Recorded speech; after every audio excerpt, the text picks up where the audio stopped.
So I get a lot of letters from people from other parts of the world who writes to me to tell me that they're watching what's going on in America and they're totally flabbergasted by what is going on with American politics. They're clearly concerned about the rise of fascism. They're concerned about the rise of Trump, and they're concerned that Trump is still a contender at this point in the game.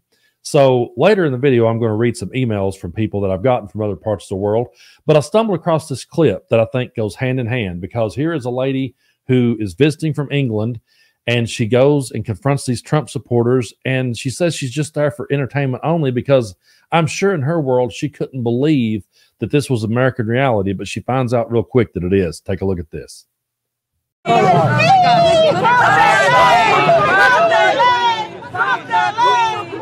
Disgusting, aren't they? What disgusting people. What do you think about the response that happened? You were having a conversation with them. Well, we were actually here purely for entertainment value. We're from England. Keep going, Joe. Oh, God. Take your own chance. Get the fuck out of my car. We got it. Fuck the Queen. Fuck the King. Fucking cunt. She's leaving. Just stop. Fuck out of here. Burn in hell, you liberal fuck. Now, this might be a Southern thing, but back when I was growing up, if we had company coming over, my grandmother would always say, now listen, you kids be on your best behavior. Y'all show some manners. Y'all show some respect to our company. We don't want them thinking we're a bunch of idiots.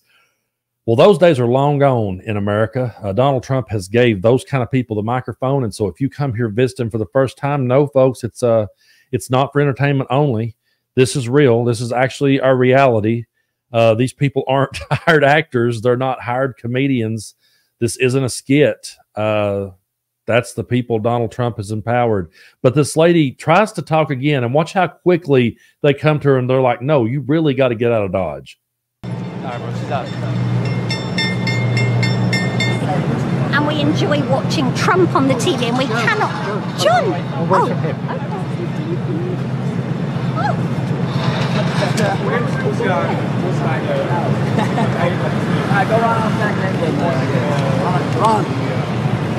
Well, she might enjoy watching Donald Trump for entertainment on TV, but it is our reality here in America.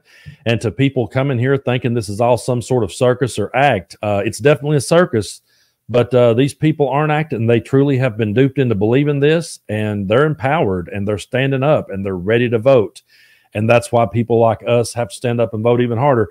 But I can only imagine what it would be like to be on the outside looking in. We're right here. We're in the madness. We see it every day.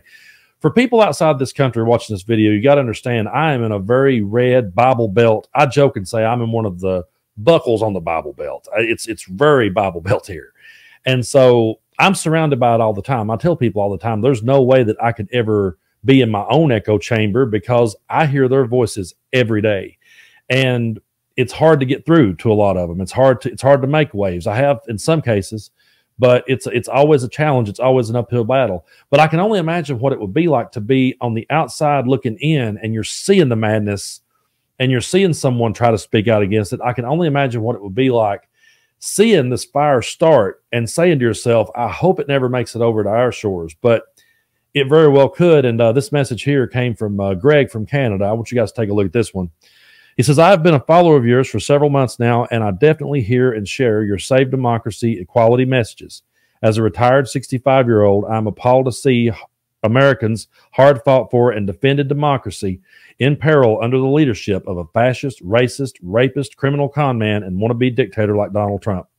Together with his sycophant political lackeys with the formerly known GOP, right-wing oligarchs who fund him, and radical right-wing media like Fox and Newsmax, illegitimate news, who give him media exposure oxygen, the election in November is without a doubt for all the marbles. You know, I truly feel that. I really feel like this one is for all the marbles. I've never felt like that before in my life, but it is good to know that there's people from other parts of the world who are looking in and feeling the same way that we do. Greg has more to say, and I'm going to warn y'all ahead of time. There's some of these words that I can't pronounce. So I'm going to skip over some of them, but Greg continued to say, here in Canada, we are a social democracy and have similar fascist trends starting to rear its ugly head with the Federal Conservative Party, Danielle Smith, and now the ultra-right movement, Freedom Convoy, who are trying to push our nation to the dark side, denying equality, funding social programs, public health care, et cetera, et cetera. My grandfather and 2 great uncles were World War II veterans and would be deeply horrified and offended to see this fascist-driven trend now happening after fighting the Nazis and fascism ideologies alongside American and British troops, liberating Western Europe and into Holland. My grandfather taught me a lot about democracy, freedom, and liberty, and to always stand for it and defend it. You see, folks, democracy is not just an American thing. We have allies who fought right along beside of us for that same principle, for that same idea that we should have a democracy. And that's why it's so important that we stand with our allies and we stand up against people like Putin who wants to take sovereign countries. I can't believe we're at a point in American history. I mean, I can understand that, okay, we disagreed about whether or not we should go to war in Iraq. I can go back and understand that one from the sense of we had people who believed it was a good idea. We had people who believed it wasn't. But this is the first time in my life where we have people on opposing sides in a democracy battle. And that's what's really, truly disturbing to me. But again, it's comforting to know that there's people outside of here looking in and trying to help us fight and combat this madness. This next message comes from Peter from Ireland. He had this to say. Hey, how are you? I just wanted to say hello from Ireland. I stumbled across you on YouTube recently, and every day I look forward to hearing from you and your take on things. Always entertaining. When Trump stepped off that escalator in 2015, we have watched in amazement here in Ireland how he has bit by bit dismantled the norms of U.S. politics and society. He is currently delegitimizing your judicial system. It is unbelievable to witness. Politics here in Ireland is very dull by comparison, which is just fine by me. As people say in my part of the world, Trump and Trumpism has to be defeated in November.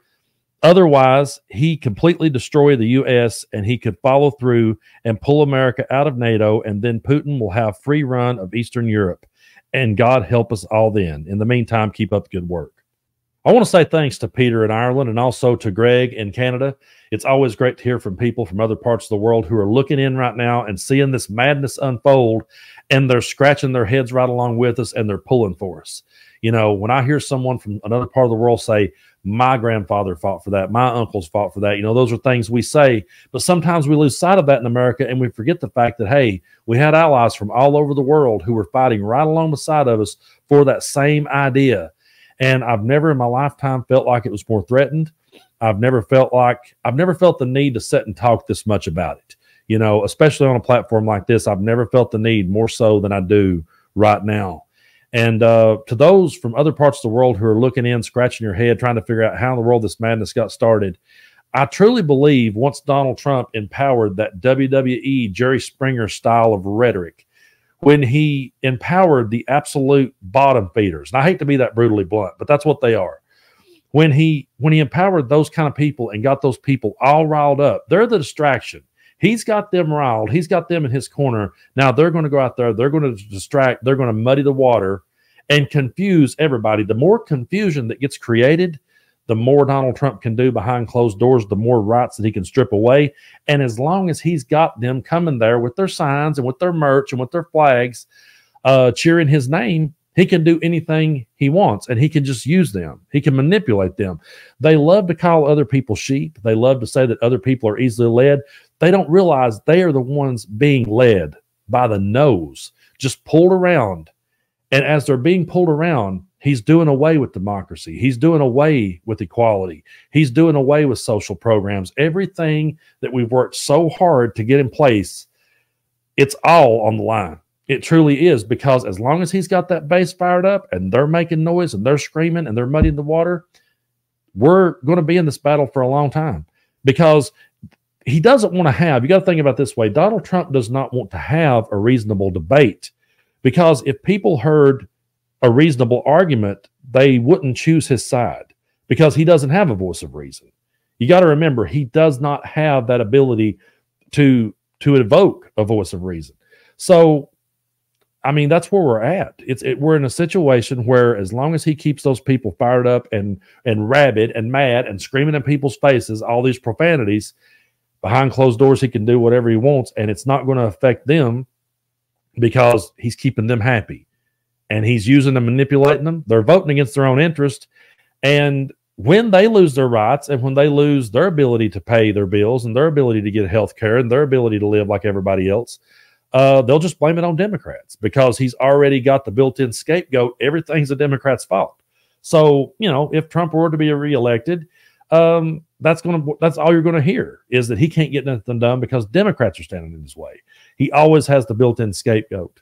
But we just got to keep lifting up our voices no matter where we're from, and we got to stand on the side of democracy. And I want to make this perfectly clear because I know a lot of people sees my channel and they go, well, this guy's just a Democrat. This guy's just a liberal. That's all he's about. No, I'm about democracy. I don't care if you've got an R beside your name, a D beside your name, or if you're independent in the middle. I don't care where you fall on the political spectrum. What I care about is where you fall on democracy. And when you tell me that, well, that's just an idea. I mean, we can have something different. We can let this guy run it. I'm cool with it.